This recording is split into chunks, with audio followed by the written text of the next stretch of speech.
Yeah, we've lost complete shows, Gabriel. That the dangers of podcasting, right? Yeah, Yeah. I didn't know you did one, so we'll wait and bring that up in a bit. All right, 3, 2, 1. All right. Welcome back, one and all, to the Horror Returns, the greatest show on earth. Gather round, all ye, for our wonderful show with myself, Lance, as well as my slew of co-hosts. And tonight we've got Brian. What's up? But it's all right. It's all right. Phill may pop in. I knew Nez wasn't going to be here tonight, but it's all good because we got a very special guest. We've got filmmaker and as I've recently learned, podcaster Gabriel, and I'm assuming it's pronounced Theis. Yeah. Pretty You good. got it right. All right. Yeah. You're from the Houston area. That's right. I recently moved out to LA. I'm back in Houston for the holidays, though. Nice. What got you into what got you into filmmaking? And then we'll talk about the podcast because I didn't know about that. Yeah, I mean, the podcast is a fun hobby, but filmmaking is my real passion, right? I've always wanted to be a filmmaker. I've been making shorts and things like that since high school. And then recently I was lucky enough to do my first feature film, The Curse of Professor Zardonicus, which is available right now on Tubi and other VOD platforms. You can also buy it on Blu-ray. It's a micro-budget film. We made it for like $3,000, but I've been very grateful for the reception it's gotten. Folks at Dread Central took a big liking to it. They did an interview with me about it and called it a cult classic in waiting. So if that piques your interest, it's a found footage movie. I was really inspired by films like Creep, The Last Broadcast, Blair Witch Project. So yeah, if you like that kind of stuff, we would really appreciate you checking it out, leaving a review, and yeah. Yeah, I could see those influences, man. I enjoyed the Ty West. Well, the old Ty West, Phill. We'll get into the newer Ty West again tonight, but he was all about the slow burn and then just going batshit crazy in the last 10 or 15 minutes of the movie. So I'm not going to spoil anything because I know our listeners are going to want to check it out. But I like what you do there, man. You don't overkill or oversell the big end scene. But I'll tell you what blew me away and surprised me was all the comedy. I wasn't expecting, and it was much more sublime comedy. It wasn't like people, falling off ladders and shit like that. So Yeah. what inspired you on that? I really love horror comedies, but I also don't. I like a different kind of approach where it's not like cut from a gag to a jump scare. I really like when you can bring those two genres together into like this really interesting tone. I think that's like what Creep did so well. Like it's creepy, it's weird, but it's also funny at the same time. That character by Mark Duplass is he's unsettling, but he's also very funny. And that's what I wanted to do for my lead character, played by Alec White, who is a star back here in the Houston film scene. And I'm really proud of what we did together. And I just like movies that can really embrace the absurdity of their ideas, right? That can say, yeah, we're a movie about an urban legend, about a college professor that may or may not have turned into a mutant creature after a prank gone wrong, right? I like being able to embrace that and take audiences on that ride. And the thing is that people respond to the comedy and then their guard is lowered for some of the darker turns towards the end. I think that's part of why the ending works as well as it does. You have a comedy background at all? You ever done stand-up or written jokes or anything like that? Well, I have I've written other comedy scripts, and I did some improv and stuff in college. I wouldn't say I have as big of a comedy background as I do in horror, but at the same time, comedy I think really lends itself to micro-budget filmmaking because it's a lot more character-driven, performance-driven. We didn't have the special effects for like we didn't have the budget for special effects. We couldn't do the Terrifier 2 thing of just like scene after scene of like the grossest and most creative. Visceral. Right? So it had to be in the performances and in the dialogue, and I think comedy really lends itself to that. Cool. Brian, you got any questions you want to ask Gabriel? Yeah, I was looking on IMDb. I think your next project is actually a comedy. Oh, well, I have some things in development that I've been in talks with. There's a pilot that I've been shopping around called Night and Day, which is about a college student whose new roommate turns out to be a vampire in a world where vampires and other supernatural creatures are just like us. They exist just like us. So it's an odd couple sort of a dynamic between them trying to adjust to, let's say, their unique lifestyles, right? And then I have a couple of other things that I'm really excited about, some features that I've been cooking up. Some darker stuff, some psychological thriller territory, and then some really lighthearted comedies. So I like to do both. Nice. Do you prefer directing, writing, or acting? I think by this point I prefer writing because there's just a lot of freedom there. It's just you and the written word, right? I mean, when you're directing, you just have to deal with all the limitations. And not that writing isn't hard. It comes with its own set of challenges, but it sucks when you have a great idea or an idea that really excites you, but you just don't have it in the budget or you don't have it in your schedule. So I'd say writing is it's the most liberating of those three things. Nice. Yeah, not to mention the most creative, right? Like you're actually in control from start to finish. Yeah, I mean, it's funny because sometimes, a movie starts out as a screenplay and then, a director gets attached, the cast comes on board, and then they go from there. But other times, it's the director's vision, and then they get a screenwriter to come in and work with them on it to give them that script. But, my feature, I wrote the screenplay. I knew I wanted to do it micro budget, and it grew from there. So in that case, the creative process really began and ended with me. Not to say that there weren't other collaborators, but when you get to those big budget studio films, like there's a team of writers, and the producers sometimes direct as much as the directors, right? Have a lot of creative input. So being able to do something on that independent scale feels really good compared to the stories you hear about being a director in Hollywood. It can be pretty savage out there. All right. Well, cool, man. We enjoyed the movie, and we'll put some links up for sure, so everybody can check it out. That's in our group. So onward we go, Gabriel. You know how this thing works, man. What's your cool of the week? Coolest thing you've checked out? Well, I was able to see Steven Spielberg's latest film, The Fabelmans. Okay. Yeah. Hey, Phill, what's up? Somebody find Phill. Hey, sorry guys. This is Gabriel. Gabriel, meet Phill. Good to meet you, Phill. What's happening, brother? I'm sorry I'm late, guys. It's all good, man. I thought maybe the Cowboys were playing a night game or something. Yeah, no, I don't really have a good excuse. I'm just You're a Cowboys fan? What's that? You're a Cowboys fan? Did I hear that right? Yeah. Grew up in Dallas. All right. Let's stay away from that topic. I'm from Houston, so. Oh, okay. Yeah, that seems to be the way things roll. All right. Well, we're on Cool of the Week. Gabriel was talking about The Fabelmans. Yeah, the Spielberg movie.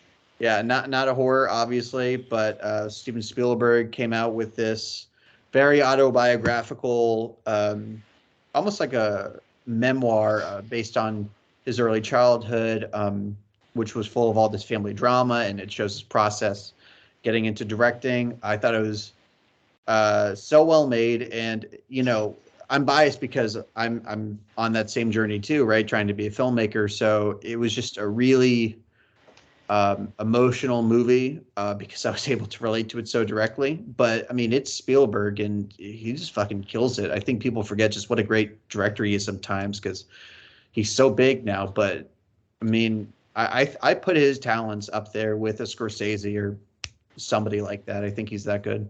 Well, Spielberg, yeah. Yeah. Yeah. That absolutely makes sense. I don't think that's super controversial. I hope not. You know, there's a snobbish sort of school of thought out there that like kind of has always looked down on him because he does bigger movies. He does, you know, like, blockbusters, right? Yeah. I hope this movie helps put that to rest because, you know, when he does stuff like Schindler's List, it's just as good as E.T. or Indiana Jones. 100%. All right, Phil? You want to go next?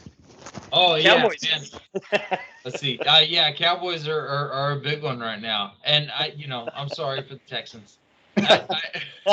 Hey, we're in a battle for the first pick. Actually, I live in the Galveston area, so it's almost kind of nice to not have the hate from the Houston fans from up north. But yeah, Cowboys have been kicking ass, and I'm excited about that for sure. Also, I've been watching a lot of horror movies lately. Jesus Christ. Put me on the spot to tell me cool of the week. I'm not sure if I can come up with one right off the shoot here, but give me a few minutes. We'll roll on to the next subject, and I'll totally pull us off of it. All right, save us, Brian. I ain't watched nothing new. I've been trying to catch up on shows that Right. Mostly been trying to catch up on the Star Wars shows. I've finished not one of the shows, so I'm working my way through Book of Boba Fett, Obi-Wan. Got a ways to go. Yeah, I haven't even started Andor, so that's been. A lot of people have told me Andor is the best thing since Mandalorian. Some even said it's better in some ways. Because I guess it's more. I guess it's more gritty than. I've heard a lot of people say it feels like something that should be on HBO, not Disney Plus. Oh, no kidding. I think that's a good sign. Yeah. Yeah, so that would be a good sign for sure. I've been trying to catch up on. Still watching The Watcher on Netflix. That's a pretty good one, based on true story. Family buys this big ass house, like so big, so expensive that they had to pull all their money together to buy this house. I don't know why anybody would do that, but they did, and like all these strange occurrences happen. Their neighbors are super weird. Everybody's always kind of dropping a reference that we'll be watching you, and then they get a letter in the mail from someone claiming to be their watcher. It's their turn to watch their family or something like that. And it's pretty interesting so far, especially since it's based off a true story. So, and I believe it's I could be getting this wrong. Lance Brian Fuller. Okay, he's involved in that. Yeah. And I think it's already getting a second season. So. Okay, I got you. Yeah, I've heard good things. I just haven't. There's so much shit. There's so much media out there. Yeah, I think that's why I'm get through it all. I think that's why I'm so unfinished with so many shows, because there's so many interesting shows coming out. You kind of start one and then you forget about another, and so I gotta do what you do. I gotta come up with some kind of list or system. And yeah, I keep stuff I want to watch. Gabriel, I keep it on a sticky note on my PC at work. That's not bad. I use Letterboxd. They have a watch list. Oh, that makes sense. Yeah, so that's how I've been keeping track of stuff. But before that, it was tough. And it was rough, and especially with shows, right? I mean, that's why I prefer movies, because it's one and done with the show. You watch the episodes and then the seasons, and there are a million shows I haven't finished. I started, but I never finished. Yeah. So, Brian, is it The Watcher? Yeah, we'll go with The Watcher. Kill me, man. Like movies, I can follow through with. That doesn't take that long. There was one that I just watched. It was an 80s. Damn it! I cannot remember the name of it, dude. I'm sorry. You did Supernatural. That was Yeah, no, I did Supernatural, but there was a movie that I just watched with the family, and I can't remember the name of the fucking movie. It was like an 80s. It was on Amazon. We're gonna play the guessing game. Okay. All right. So it's kind of like a kid. Was it Kids on Bikes? You gotta give us more than it was an 80s movie. Yeah, 80s Exorcism. My best friend's exorcism. That was. Oh, okay. Is that your cool of the week then? That was maybe my cool of the week. All right. didn't pull through on the end as much as it did. The rest of the movie, I think. It's fine for what it is. It's like a PG-13 kind of kid or teen exorcism movie. Right. Yeah.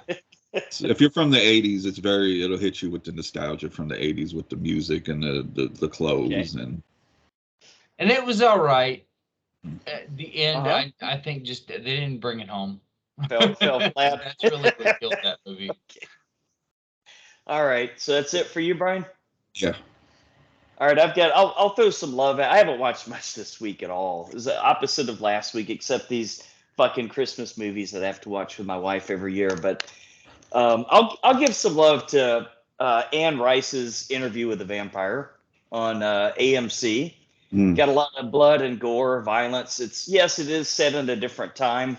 Yes, they do change Claudia's age. They make her about 10 years older, which completely changes the fucking drive of the story. But as far as the two main characters, I think the actors do a good job. The people in they do great with the set design. They do great with the music.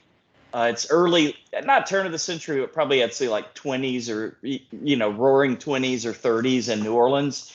We've got some appearances by friend of the show, Jeff Pope. He's got some, he plays his part pretty good. The guys that try to run the one businessman out of town. I don't want to give too much away, but there's issues of racism. There's issues of sex. There's issues of it's a pretty good show, pretty deep, and they go just far enough into it, and they're coming out with the other Anne Rice series that hopefully those characters will end up meeting with these as they do in the book series, and I'll give it some love. What's that? That sounds awful. Well, we got Alexandra Daddario in it, man. Maybe she'll get topless, so we can always hope. So we're not going to have news. I think we're not going to have news or Trailer Park tonight, and not much feedback. But Philip, I think we got something, right? Maybe a podcast shout out or something. Yeah, let's roll into a little bit of a podcast spotlight for Horror for Dummies. We've shouted out for before. Want horror? Join us and listen to the countless hours of gore and mayhem each week. Tim and Mushroom bring you the newest horror movie reviews and talk, as well as wrestling. Oh, and Arnold Schwarzenegger. So check that out. Dude, what else are you missing? Real quick, Gabe, why don't you tell us about your podcast? Matter of fact, I just listened to it earlier, and I think 13 Ghosts is actually a good movie. Podcast spotlight. I hope you enjoyed the episode then, because we had a great discussion about it. Yeah, so I'm a co-host of a podcast, Not That Bad, where we talk about movies with very, sordid reputations, not very well liked movies, sometimes hated movies, and we defend them. And then we have a verdict. Is it that bad, not that bad, or actually good?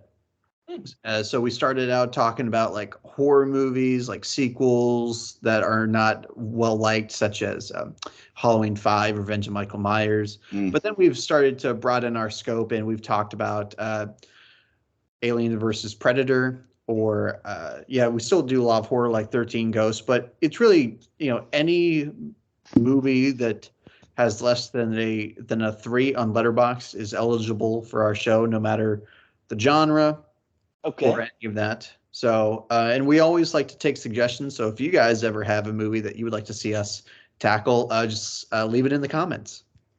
Yeah. Nice. All right. Well, thank you for allowing me to talk about that. It's kind of a new venture we started in the last few months. It really started out just a hobby for us, but I'm pretty happy with how it's been going so far. People are digging the show. We're finding an audience steadily, and we're going to have some pretty cool guests on. And I'm very happy with how that's going. And where can everybody find that? It's on podcasting platforms like Spotify, Apple Podcasts, and it's also on YouTube. So if you want to listen to the audio only, you can do it on Spotify and all that. And if you want to watch us, you can find us on YouTube. Nice. Yeah, I really enjoy it. I only got to listen to the last episode that you guys did, but I really enjoyed it. Well, thanks a lot. And we're coming out with a pretty big episode next. I don't know if I should say it here, but I can tell you guys off camera. But it's one of the most infamous movies ever. So I'm very excited to see how people will take to us defending it. Yeah, okay. Yeah, Piqued my interest. Exactly. So if you want to be the first to see it, just go subscribe. All right. Yeah, I just followed the show. I've got an 18-hour trip to New Mexico to make Thursday, and then 18 hours back because it's gonna be interesting. It may be more than 18 hours, Philip. Don't you think? If I can't find a charging station. Sure. What was the show called again? Not That Bad. Not That Bad. I love it. Yeah. Hey, great. Yeah. Black and white with a red streak across the middle, Yes. Phil. All right. As always, our show intro comes from Steve Carlton, as well as our new T-shirt designs from the Geeks. And be on the lookout for more great stuff from him. Or go check out www.horror.com, thehorrorreturns.com to get some of his cool designs right now. Our artwork comes from Natsulani, so check her out. And if you'd like to help us with the show, please consider becoming a Patreon patron. We'll let you pick the movies for a future bonus show at any amount. And for $5 or more a month, also pick a commentary for another bonus show. And we do now have koozies available. Or what did they call them down under in Australia? Stubby holders. Yeah. All patrons will get one for free, and as usual, be patient. Sometimes it takes us a while to get stuff mailed out. All right, move on to featured attractions. This week we'll cover a few films we haven't talked about yet for the year in horror of 2022. Will they make the top 10? Let's see. Well, our first one is going to be Barbarian. I know you've heard enough about it. Nez has said how awesome it is. And we finally checked it out. A woman staying at an Airbnb discovers the house that she has rented is not what it seems, which obviously is not really the synopsis of this movie. Yeah, by design. Yeah. But that's what I thought it was going into it, which made it better than it is. Director and writer is Zach Cregger, also known for The Whitest Kid You Know. The directorial debut. And more comedians getting into directing. Hey, may not be the worst thing in the world. Friend of the podcast, Richard Brake, shared a story on Instagram about attending a late night screening of the movie, noting that a particular group of teenagers sitting in a few rows behind him were really into the film and were terrified.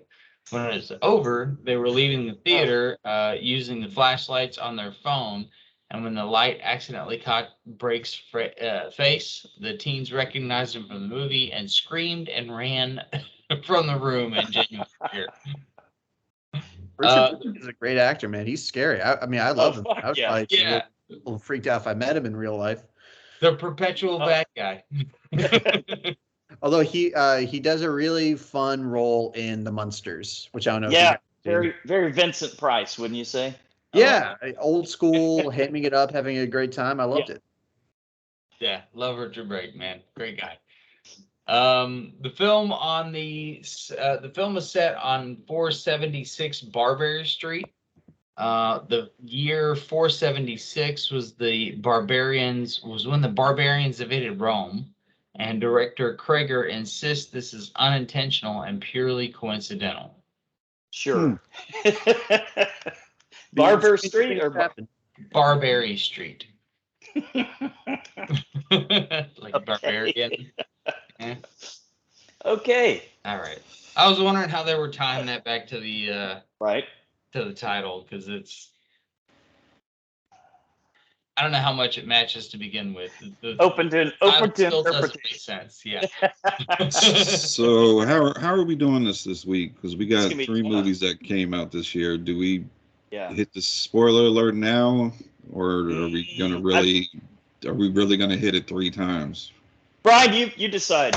Make a command decision right now. I don't want the listeners to have to listen to a spoiler alert 3 times, so we're gonna hit it right now. There you go. You can say whatever you want, Gabriel. Then here's your spoiler alert. You're listening. Fucking So, movie. I If mean, you haven't watched it yet, it's not that hard to find. Yeah, Okay. I mean, should we just jump into it? Yeah. You start us off. Yeah, I mean, I loved it. I thought it was one of the most fun theater experiences I've had in a while. It was one of the most unpredictable movies I've seen, at least, released by a major studio. It had the soul of like a sleazy underground exploitation film, but it was really clever and subversive. I thought all the acting was great. I've always been a fan of Justin Long, and I think he's added another feather to his cap with this. I will say the only, I guess, critiques I would have is that, now that we're in spoiler territory, some things weren't paid off as much as I had hoped. Like, Okay. Bill Skarsgård's character, he's set up. I was very intrigued. I was sure he had some larger role in the story, but he dies like halfway through. And I guess he just turned out to be a red herring, which was effective. It was like a shocking moment, but rewatching it, I think I'm going to wish that he had more to do, right? Because I thought he was great as well. I also don't know how generations of inbreeding would make an old woman like super strong. Like our baby mama is here. She's like Jason or Michael or something. But all of that, kind of nitpicking stuff aside, I just think it's a fucking great movie. It's badass. And it was made by one of the whitest kids, which takes me back to middle school. I really enjoyed their stuff way back when. So it's great to see him doing something cool. Well put. Yeah, it's a fucking great movie. Check it out. Brian, what do you think? This was one of the biggest surprises of the year. We reviewed the trailer. I think we all were just kind of like not knowing what to really make of the movie.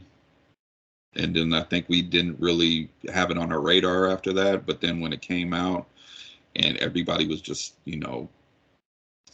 just saying, you got to see this movie, you got to see this movie. And that's probably one of my biggest regrets is I didn't see this in the theater. I waited for it to come out on HBO Max. Yeah.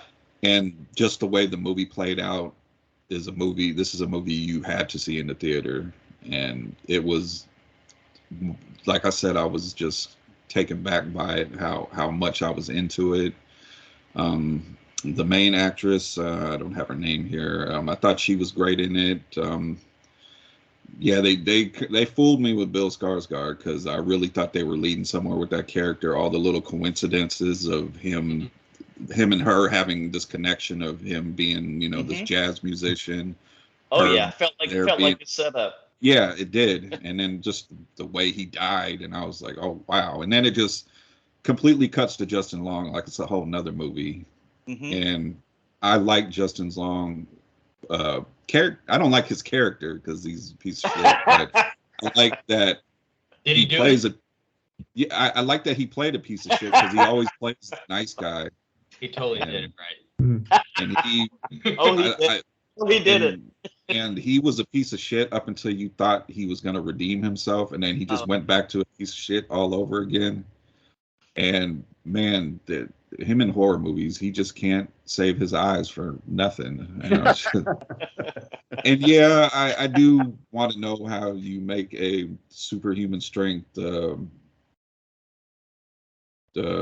whatever. I don't even know what she was, but the most terrifying scene was her trying to breastfeed Justin Long, and British royalty would just be just. Oh yeah, mammoth. Oh, Man, just chalk it up to Richard Brake sperm. All right. yeah, and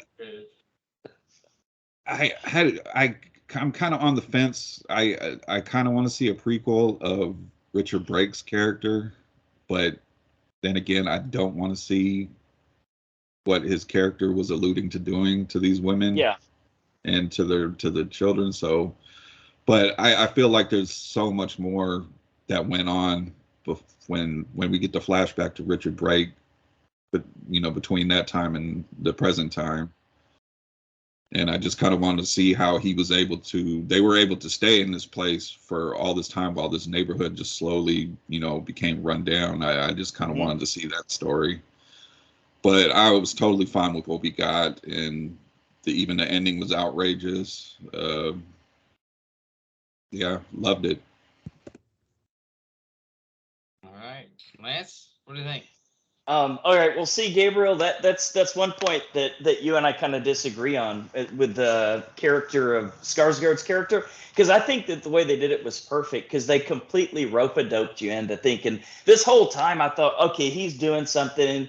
Right. He's purposely going out of his way to show her that he's opening the wine bottle in front of her. I'm not slipping anything in.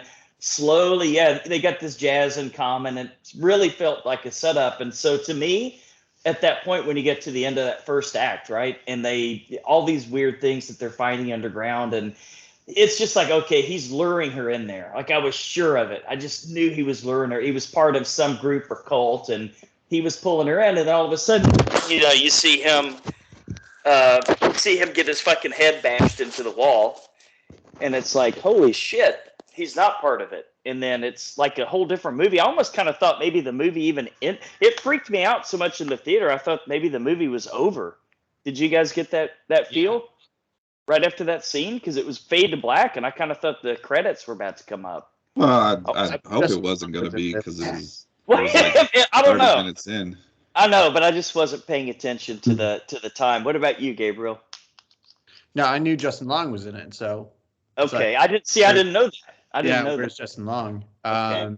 Yeah. I mean, I'm curious. So, if you rewatch the movie, do you feel like that's still going to hold up, like that surprise, getting the rug? Well, it won't be the same, of course, because it's a surprise that I didn't see coming.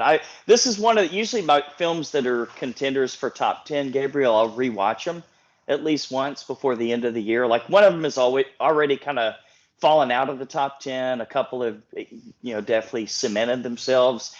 One of them's leapfrogged over my previous top number one. So I've got a new number one right now upon second watch. So, second watch is always different. I'll tell you one scene that really resonated with me in this movie is when the poor girl gets out of the house, right? She's trying to fucking convince people. The only person who's actually trying to help her is a guy homeless dude that she thought was like going to attack her and rape her or something like that. And he ends up befriending her and, kind of keeping her safe. And then she's over here trying to explain to the cops, well, where's your ID? And you think, what if someone was in that position? It's like, what the fuck do you do? Because they're looking at her. She's completely disheveled. She has no ID on her. She's in this neighborhood. What are the cops supposed to assume? These jaded cops. They think she's a crackhead. Gorgeous with like super straight teeth. Well, it's her own stupid fault for not going. All right, maybe she's not. not the bright. They finally followed her out there at least, right? But then they fucking beat. Yeah, they followed her out there for no reason. Mm-hmm. Yeah. All right. Yeah, this movie is a work of art, man. It was unexpected. Brian, I'm really glad that you only had us watch that first trailer that only showed a little bit of the dialogue from the first act, because this turned into something I was not expecting. And then I do. With Justin Long's character, you are kind of pulled back and forth at the beginning. Like at first, I thought, okay, he was unjustly accused of this, and as his story goes on, and especially when he makes the fucking drunk call, it's like, okay, probably did it. So, yeah, man, I love this movie. I love it. Top 10, pretty easy. And the main actress that was in it, her name is Georgina Campbell. I thought she was pretty good in it. really Yeah, great. I've never seen her before. It doesn't look like she's done a lot of movies, at least that I recognize. She's done a lot of TV, but hopefully off of this, she gets some bigger roles. Yeah, yeah. I think that'd only be just. She was great. All the acting was great. Mm-hmm. Yeah, I definitely will agree. I think it does it a whole lot more justice watching it the first time without knowing what has gone. Oh yeah. Because I had my brother-in-law told me that he didn't like it, but he had already read some stuff on the internet about it. He was like, "Man, it was stupid." But you already knew what was going to happen, right? Yeah. And me watching it without knowing what was going to happen, I was super surprised. It was a jaw-dropping moment when Skarsgård got killed, and I like that they spent all that time building that tension with that one dude, and then he gets murdered, and you're like, what the fuck? Yeah. And then they just immediately change direction and give you this palate cleanser of Justin Long bouncing around in the car singing a song. I thought that was a lot of fun because everybody's sort of going, what the fuck is happening right now? I know I was. Yeah. I thought the main girl was dead. Didn't you guys? Yeah, for sure. Yeah, for sure. I thought she was dead, and then when Justin Long shows up at the in the pit with her, I was like, oh, she's still alive. That's great. And then I figured that he would probably die next because he's not the best person. The trying to feed with the baby bottle with the hair on it. Yeah. Yeah, you can really see that detail on the theater screen, Brian. That was so gross. That was grosser than anything in Terrifier 2. You can't convince me otherwise. But surprisingly good movie, man. I was very impressed with this one. And mostly because it caught me so off guard. So sure. Had they shown you what was happening in the trailer, I don't know how good it would have been. That's hard to say. Fair enough. I can see that. All right. Let's do scores on Barbarian, 1 to 10. Gabe, what do you think? Yeah, I would say that my theater experience was a 10 out of 10, but the rewatchability brings it down to an 8 out of 10.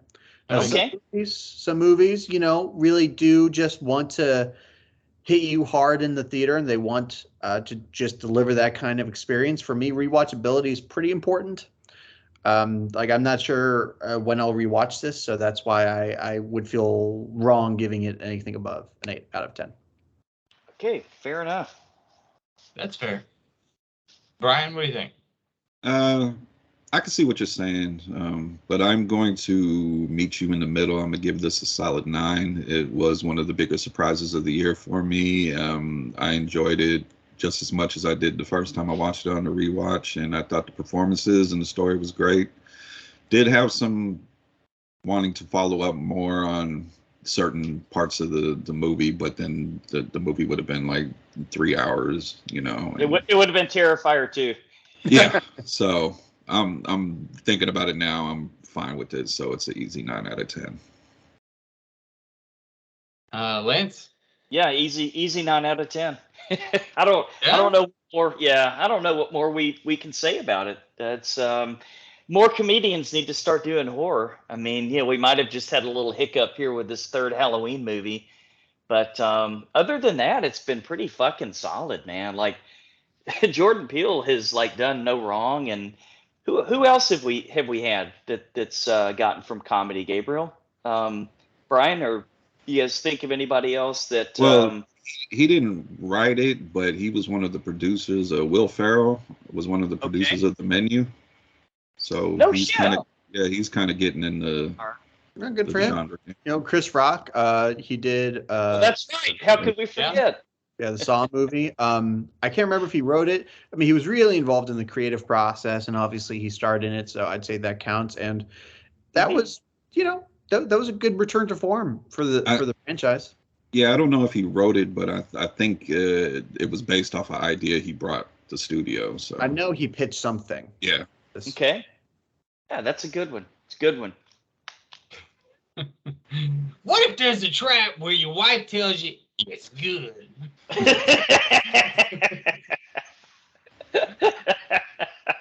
Yeah, I'm gonna go 9 on this one too. I think Damn. I wanted more of it, which is the Understood. really good sign of a That's movie. not bad. You know what I mean? Yeah. Like I want a sequel to this like right now. I wanted the movie to keep going. Mm-hmm. It was really great. I can't really fault anybody that was in the movie. I thought everybody did just phenomenal the whole time. From Skarsgård on to, everybody. It was fantastic. Up to Richard Brake. There you go. Up to Richard Brake's neighbor, who played a 10-second role. So yeah, very very impressed with this one. It'll definitely make it into my top 10. Some high scores. High praise indeed. All right, well, let's move on to Pearl. Let's see if this one does it. Didn't know much about this one before I started looking into it, but in 1918, a young woman on the brink of madness pursues stardom in a desperate attempt to escape the drudgery, isolation, and lovelessness of life on her parents' farm. Director and writer is Ty West, also known for House of the Devil and The Innkeepers. Also co-written by Mia Goth. And it was a prequel to X, correct? Yes. Did you watch X, Phill? Yes. Okay. Yeah. Well, I watched it this week with this movie. Cool. Okay. Double feature. I figured I had to.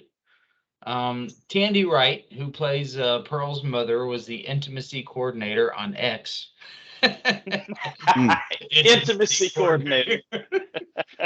Gabriel, did you have an intimacy coordinator on your movie? We've never needed an intimacy coordinator in any of my films. No.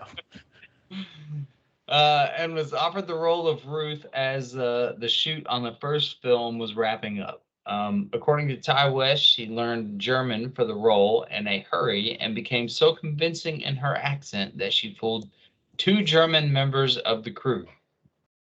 Nice. Ty West and Mia Goth collaborated on the script via FaceTime during a mandatory 2-week quarantine due to the COVID-19 pandemic in New Zealand prior to filming X. They had hoped A24 would agree to make the film. Fortunately, the project was greenlit before the filming began on X. Yeah, because it looked like they sort of filmed it at the same time. It was just like an extension of the same movie almost. Mm-hmm. And Mia Goth has her work cut out for her. That's just the movies back to back. Right. Yeah. Mm-hmm. All right, Gabe, what did you think about Pearl? I love this one. I mean, when I saw this, I realized that 2022 was just like a phenomenal year for horror movies. Because it's not just like a good horror movie. It was just a great film. It was beautifully shot. People keep calling this a Technicolor horror movie, and they're totally right. The color palette is vibrant. It gives it this classic quality. I can't think of a better performance this year than Mia Goth as Pearl. I mean, she gives a 9-minute monologue, one take. I mean, show me a better or more Oscar caliber performance this year.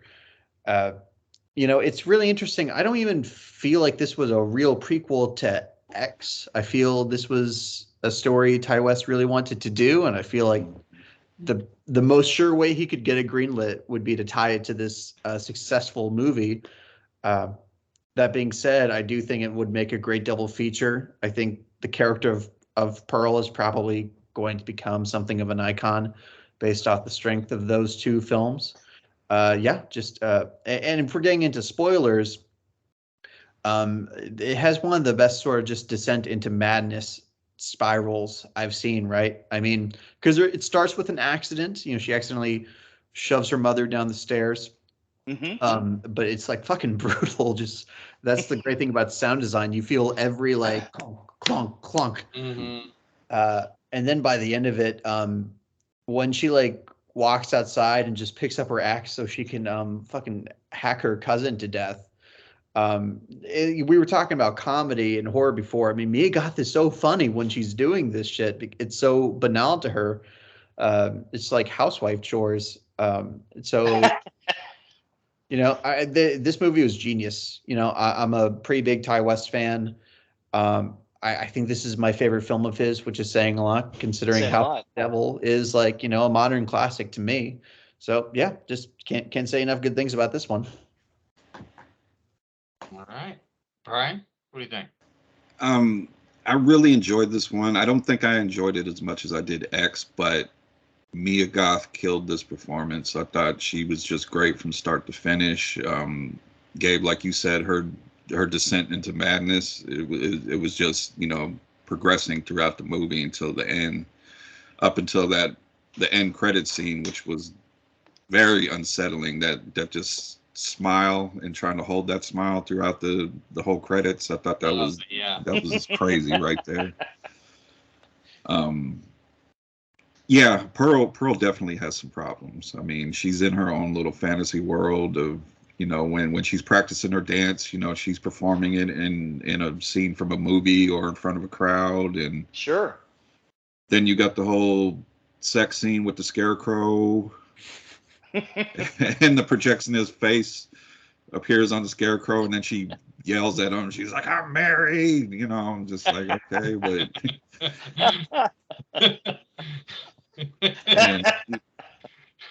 well, all right. Yeah, and it just I thought it was just phenomenal. Just, you know, there was parts I kind of laughed and parts I was just kind of afraid of Pearl. And I do agree with you. I don't really see this as a prequel because there's so much story that takes place after this and before X that would make a good prequel, because her husband just comes home from the war, and I want to know how he was okay with seeing what he's seen and was just with her till the end. You know, if you've seen X, you know, I think there's just so much story to tell, but you know that we're getting the next one is called Maxine, and that one takes place after X in the 80s. Okay. So I think if he wanted to squeeze in another movie, he could squeeze in one between Pearl and X, and I think it would be great to get that story of when her husband came home. And this might be in my top 10. I got to really think about it. And it's going to be off the strength of Mia Goth's performance. Oh, for sure. Okay. Lance, what do you think? I probably wasn't quite as impressed with it as you guys were. It was everything you guys say is accurate. There's nothing that's untrue about it. I like kind of like the return of certain things that you saw in X, like the alligator. That was really cool, and that scene where she drove her father down to the end of the dock, and at the last minute was kind of, I guess, pulled away from doing what she wanted to do. I felt so bad for her father. Yeah, he couldn't do too much to protect himself or yell out, but yeah, it was kind of a bizarre, like a twist of, I don't know, like fucking gosh, how do you describe this movie? It's weird. Wizard of Oz meets Charlotte's Web meets some kind of musical meets, you know, young star actress thinks I don't know, I guess she developed all this narrative in her head of things that never really happened, that she got so zapped out in her mind toward the end there that she actually thought she was a movie star. And I'm not exactly sure. I don't know. To me, there were a couple of things that maybe you guys can fill in for me or explain your interpretations. Like why? I mean, I understand she was upset with her cousin because I guess she got the part and Pearl didn't. But what led up to that killing of her so quickly? Is it just that at that point she was so far over the edge, or was there more to that relationship that I'm missing? Well, that was that great scene of when she had to be removed from the audition because she just didn't comprehend that she didn't get it. Yeah. And I guess I think she felt robbed of that role. I think she felt like her cousin had the life that she should have had, and she took that anger out on her. I mean, it's not rational. It's not rational at all. It's based on delusion, but that was kind of the power of it to me. I mean, she chose to live in her own world, and she was going to kill anybody that got in the way of that. Yeah, and she definitely that in her mind that role was hers, because you got that scene with her and her cousin. Her cousin was like, if I don't get it, I hope you do. And then she was like, are you going to say it back? And she was like, no, I'm going to get it. Right. So in her mind, and to be fair, she was sipping on her father's medicine. So that probably didn't help. That's true. And I'm wondering how much of this movie was unreliable narrator, because when let's take that scene where she went into the movie theater and met that guy. And then he's got her there in the screening room, and he starts showing her fucking pornos.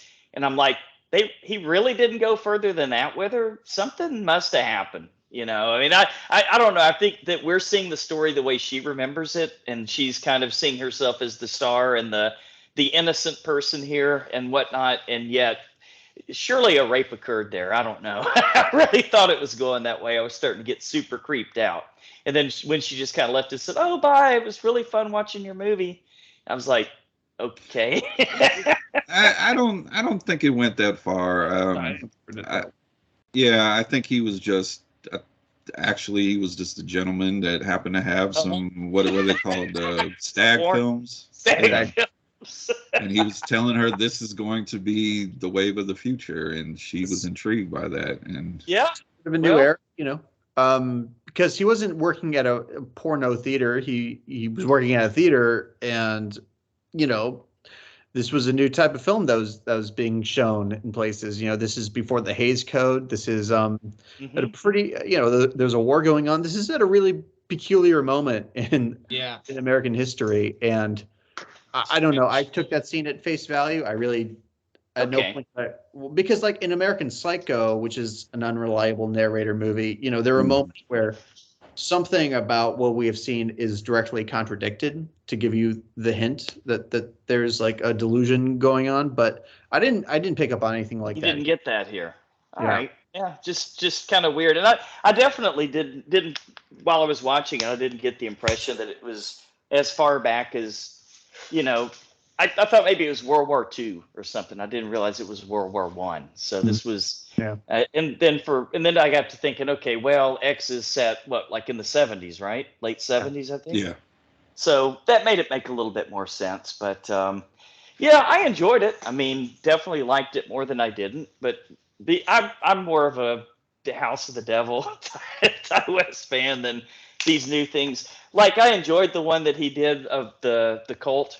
The Sacrament. The Sacrament. I enjoyed that, but I thought he started becoming a little mainstream then, and I'm like, okay, I hope he doesn't change his formula, you know, too much, you know, where he does a whole lot of build up real quietly. But it seems like I guess he's got more money to play with now, and he's using it, which makes sense as a filmmaker. But not one of my favorites of the year, guys, but not a bad watch. Yeah, I'll take that. X also was 2022, so that'll be an opportunity. If I have to pick one from both of these, I think they work well as movies together. I watched Pearl first. I think I like Pearl better. Okay. Yeah, it's it just is more stylistic.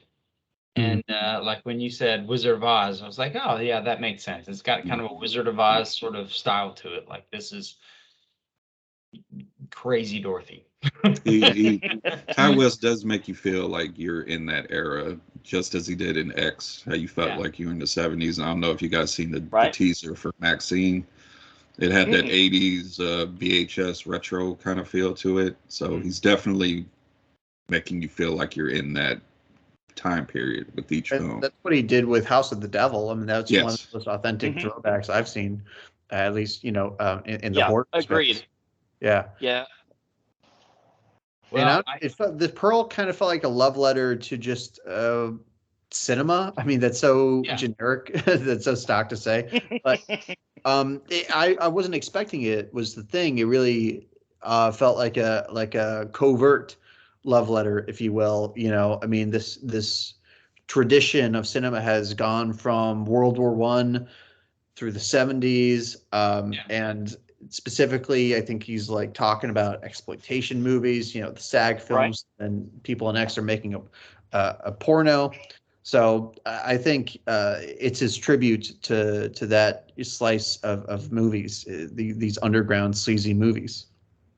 Well, and this was a time when like movies were really just starting. Oh yeah, yeah, they were super new. 1914 or some shit. But no, I was very impressed with it. Mia Goth, great job. Yeah, I was just very impressed, man. I don't really have a lot negative to say about it. You know, I thought it was like less. I mean, I guess X wasn't too like terribly brutal as far graphic as far as, you know, a porno movie could be. But like Pearl was less so and still as effective.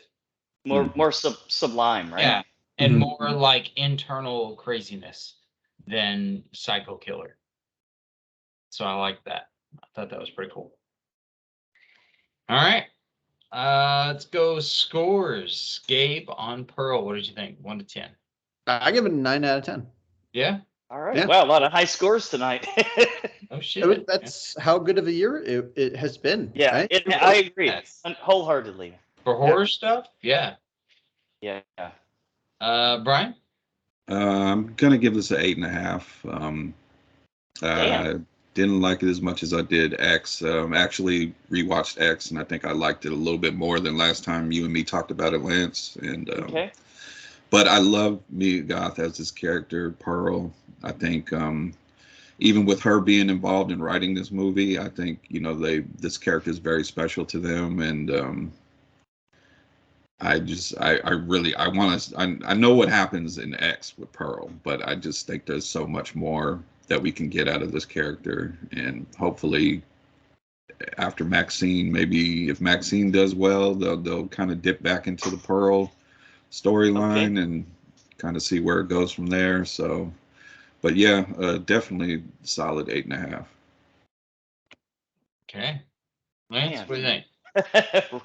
Man, 9, 8.5. I 6.5, guys. 2/3. No, come on, man. That's a great score. I almost never give an 8. Am I right, Brian? Almost never give. 5. 6.5. I guess. I guess I don't know where that's relative. I mean, what would you give X? I'm curious. I think I gave it about a 6.5. Brian, oh, yeah? Okay. Do you remember? Yeah. Same territory. I just the new Ty West. I'm sorry. Maybe I need to rewatch this one. Maybe I need to rewatch both of them. I'll do I'll do a triple X feature right when Maxine's out. Yeah, Lance doesn't give too many high scores. Yeah, no, I think 6.5 is fair, man. That means 2/3 of you enjoyed the movie. Only 1/3 of you was kind of had questions. 6 is like an 8 to Lance. Okay. Okay, well, I can accept that. It's all relative, right? I mean, of course. Yeah, of course. I'm gonna give this one. I think an 8 is a pretty solid score for this. Yeah, I liked it better than I did X. I think it was a little more stylistic and a little bit better fleshed out movie than X was, and it was exciting. Yeah, it was like Wizard of Oz, but the horror version. Although the Wizard of Oz is kind of a horror movie. Kind of horrific.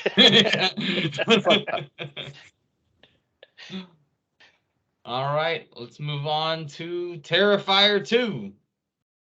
After being resurrected by a sinister entity, Art the Clown returns to the timid town of Miles County, where he targets a teenage girl and her younger brother on Halloween night. Ooh. Director and writer is Damien Leone, also known for Terrifier and All Hallows Eve. as Laura Lavera is trained in martial arts. She did all of her own stunts for the movie. Stephen King gave it a shout out to on Twitter saying Terrifier 2 grossing you out old school. That's Hello, right, fellow children. During the Halloween party scene towards the end, one of the party goers is wearing a Movies uniform from the Clerks series. That's great. I didn't catch that. I didn't either. Gabe, what did you think about Terrifier 2? What did you think about the first Terrifier? How about that? Let's start there. let's start there. All right, cool. I did not get a chance to finish Terrifier 2 because somebody decided it needed to be almost 2.5 hours. So, no, but I did see the first one. A little long. I saw the first one. Yeah, man, I don't know. It's gotten this huge cult following. I'm super happy for it. I think it's doing wonderful things for horror right now. I mean, it made like 10 million at the box office. I think that's well deserved for the creativity that is being put into these Terrifier movies. But I don't think they're for me. I think the first one bordered on mean-spirited. Yeah. Well, gee, you think bordered on? Or just jump feet sound first. like a prude, right? I mean, these are horror movies. I get it, but a horror movie to me usually there should be like an element of hope. There should be like an element of like good might win out, even if it doesn't, to keep you invested. And for me, it really was just about the kills. And Art the Clown, David Howard Thornton. I mean, he is the reason I think these are becoming as big as they are. His performance is pretty immaculate. So the first one, okay, cool. The second one, it's a 2.5 hour version of that, so it's just not my thing.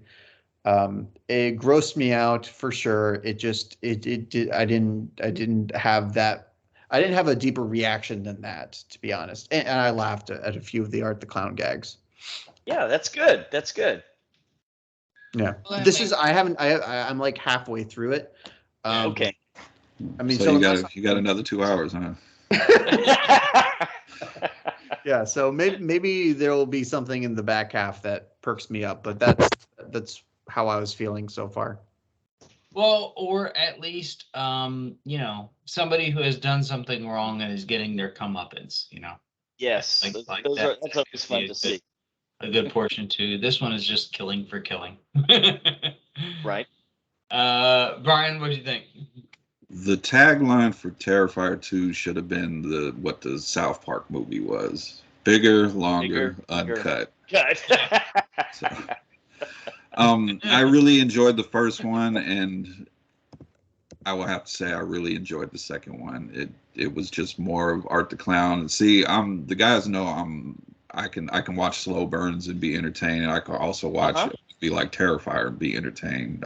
I just have my range of movies is just kind of wide right there. So yeah, it definitely continued the mean-spiritedness of the first one. Art I think is gonna, if he's not already, he's going to be a horror icon.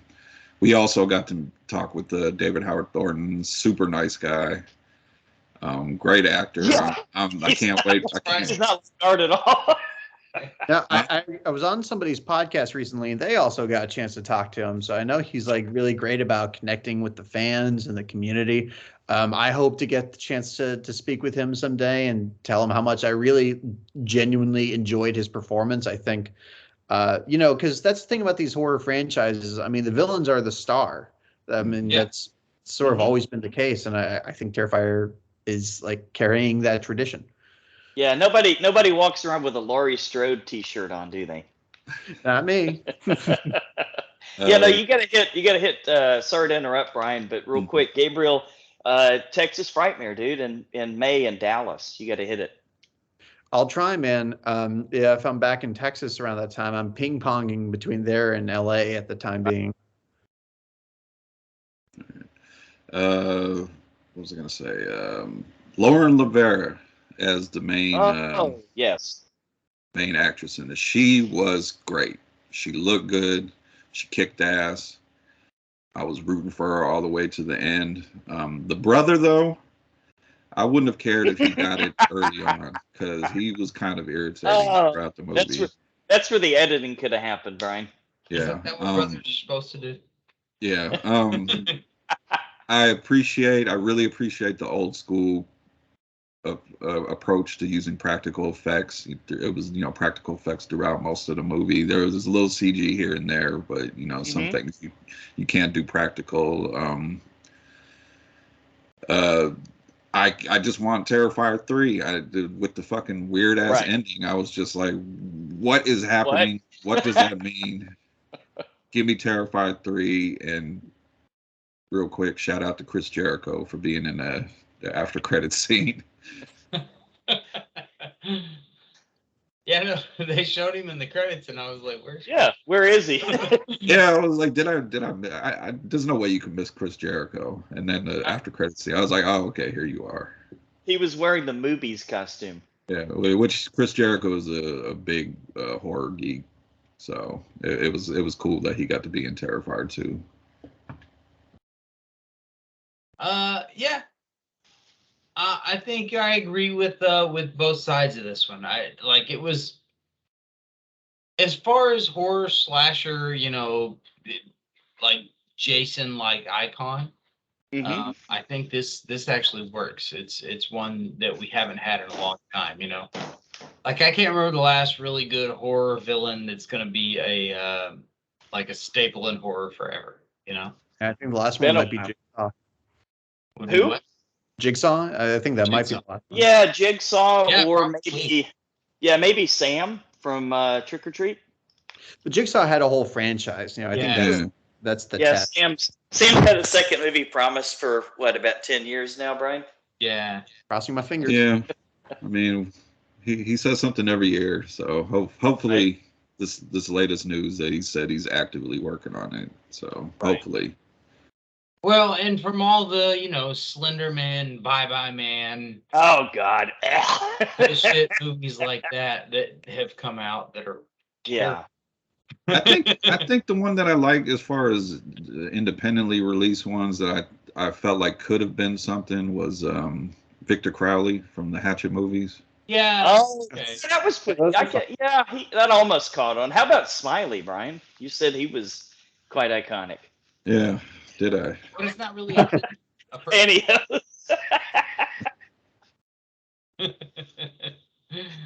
But I think this one could be a costume that you wear out on Halloween. Oh, definitely. And there would at least be a significant amount of people that would like, oh, I know what that is. You know what I mean? Sure. It's such a great look, Yeah. Right. Great look. Very distinguishable from something else, And I think they pulled it off. It's a good character. It definitely is a little long for a movie like this, but but it was still enjoyable. It was just Terrifier, and it kept going. Like it had some extra footage. Terrifier. Yeah. It was like they had some extra footage and they're like, right, let's put it out as a new movie. But I pretty enjoyable movie. But I can see where it's a little more glorifying the bad guy and kind of gross in a way. Kind of. Does have a catchy song in it. Oh yeah, big time, man. My granddaughter's been playing that song around the house for the last 3 weeks. Great. Clown Cafe.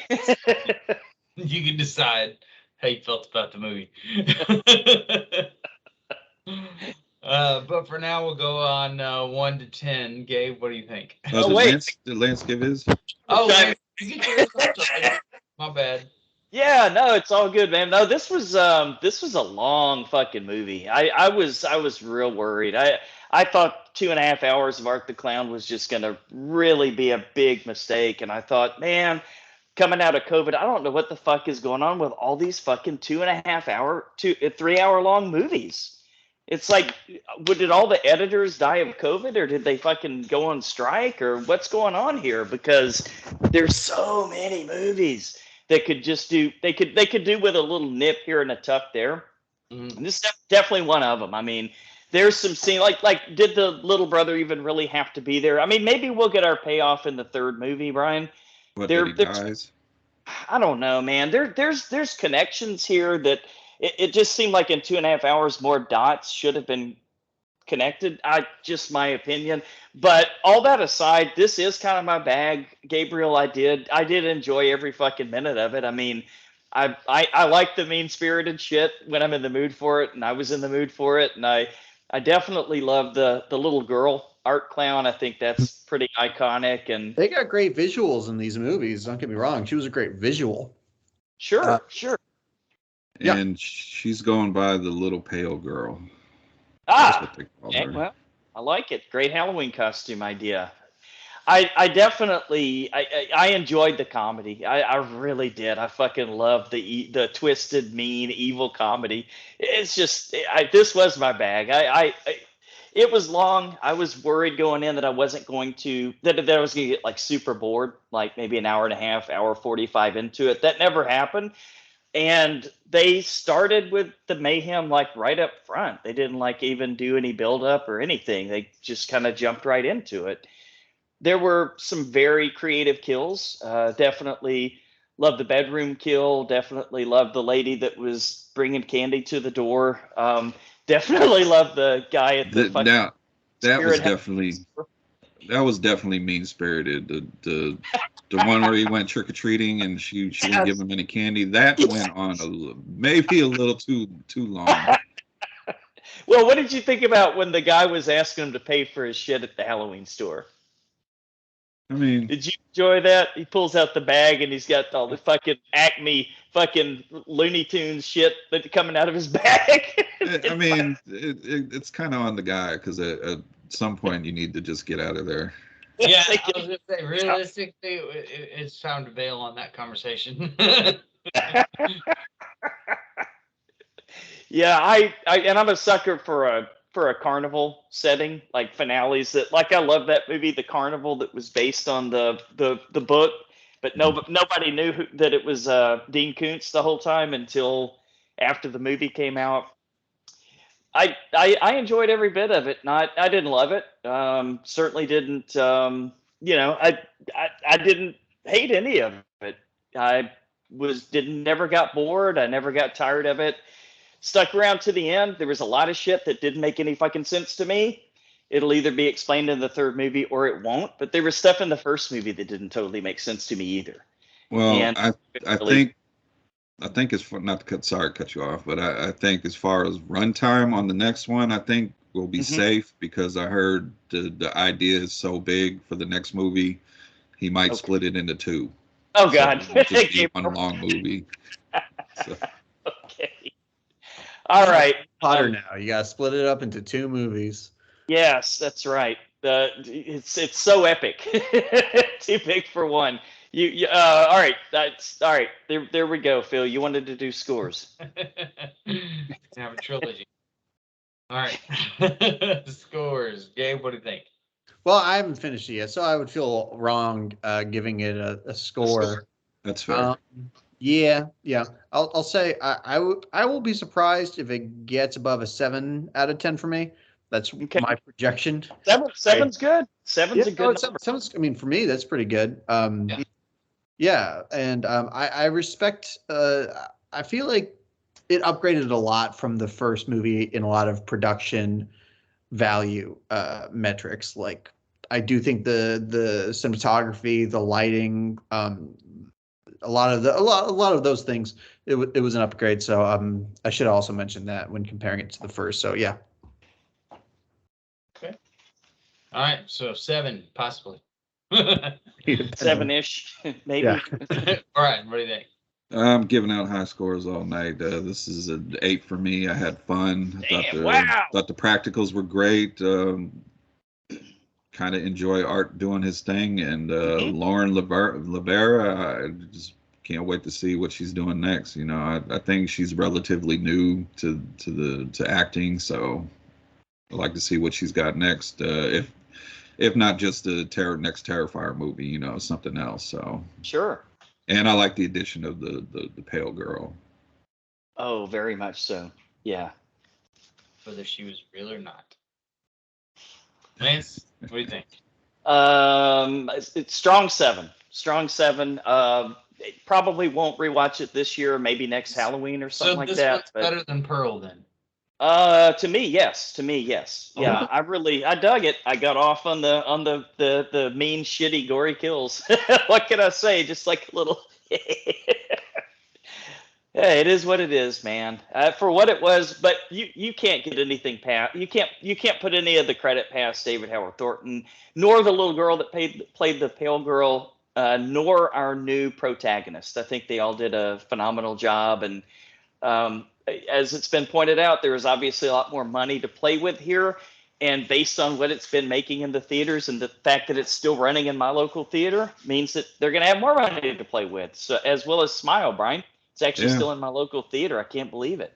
And David Howard Thornton's going to be the Grinch in the mean one. Oh, that's right. Oh, God, that'll be great. Yeah, I can see that. Which I heard is getting a limited theater release next month. Mm-hmm. All right. I'm going to go. This is hard because I didn't make this to the end either. I fell asleep. Oh, no. Which is wild. That's what happened. 2.5 hour movie. But I think I'm gonna go 6.5. I think it deserves at least that. Okay. Art the Clown is pretty awesome and iconic. Even though a lot of people don't know about him yet. They will. Yeah, he's gonna be a horror icon like Jason and Freddy and all that, you know. I got a long way to go to hit that, but you know. Well, yeah, I'm sure he does. That's But let's talk about it in 20 years and see what happens, you know? Yeah, fair enough. Fair enough. Because the Bye Bye Man is not going to still be around. No competition. Forgot about the Right. Is that it, guys? I think that's it. All right. Well, Gabriel, thanks for joining us, man. Final pitch. The movie was fantastic, by the way. I did finish that one. Thank you. Oh, yeah. I knew you were going to like it, Philip. Yeah, dude. It was like Creep. Yeah. We were There you talking go. about that. Creep was a big Shout out. influence for sure. Yeah. For sure. And again, if I can just remind people, you can find The Curse of Professor Zardonicus on Tubi, on VOD. You can buy it on Blu-ray. If you want to also check out my podcast, Not That Bad, and give us some suggestions. If you have a movie that you want to see defended, that you think gets a bad rap, just let us know, and we would love to tackle it. Very nice, man. Well, as always, we want to thank you guys for listening to another episode of The Horror Returns. You know where to find us. It's www.thehorrorreturns.com. But if you keep forgetting or you can't seem to remember that or you want to share the good news, just send us an email at thehorrorreturns@gmail.com. As we said earlier, we got koozies. We've been giving them out to our patrons. We'd love to get one to you too, but give us a reason to send us a really nice email that's very thoughtful that we can read in feedback, and we'll make sure you include your address, and we will get a koozie out to you. Again, it may not be in a week with our past history, but we'll do our best, and you'll eventually get it. Next week, we're going to be joined by Alex Ancira, or should we say, Brian, Johnny Moreno. I think he would say he doesn't know who that is. Well, he is from Binge Media, and he's going to be with us to cover, it's going to be Silent Night, Violent Night is the new one. I hope I'm going to get a chance to see it. I'm warning everybody now with this road trip, coming up. And I'm going to be doing this definitely through my phone Skype. Let's just hope that where my mom lives hey, it's up on a mountain, right? So better reception probably. Yeah, maybe this return of Cyborg Lance next week. Okay, well, I'll do my best to get in there good. But Silent Night, Violent Night, we know. Brian, this movie you have us watching for the first one. I have no fucking idea. Had no idea this existed. Please tell us what this is all about. I never seen it, but I heard it's going to be on the same lines as the action horror Christmas movie, and I think the original name is Dial Code Santa Claus, but you'll find it elsewhere as Deadly Game. It's one of those movies that has multiple titles, I guess, depending on where it was released. Not usually. Okay. So we'll see. We'll see how it is. Yeah. Here we go. So we're all set. Alex has confirmed, so we're good to go. And Brian, until the horror returns again. Good night. All right, cool. We finished at a good time because I know Brian's got shit to do, and I've got to go watch a goddamn Christmas movie. Gabriel, thank you, Gabe. Thank you guys for inviting me. Seriously, this was like a total blast. If you guys ever want to collaborate again in the future, just let me know. I can't wait to, keep listening to your guys' stuff. And maybe we'll even get to meet up at that convention that you mentioned in Dallas. Nice. Although as a Houstonian, I am wary of visiting Dallas, but, I might make an exception. You'll be okay. That's all right. I actually live down in the Houston area, so that works. Okay, guys. Well, have a great rest of your night. All right. I'm sorry. Do you know when will this episode be out roughly? Do you know? If I'm on my game, it'll be tomorrow. So I'll send you a link. Yeah. Just send me the link whenever it's ready. I'll share it around. I see no reason. I don't think anything will be in my way. So look for it tomorrow. Later in the evening tomorrow. Yeah. Sorry I was late, dude. Post Thanksgiving tryptophan. Yeah, you are good, man. Weird weekend for everyone. I was like, who's the what now? Well, see you guys. All right. Yep. Take care, guys. Talk to y'all next week.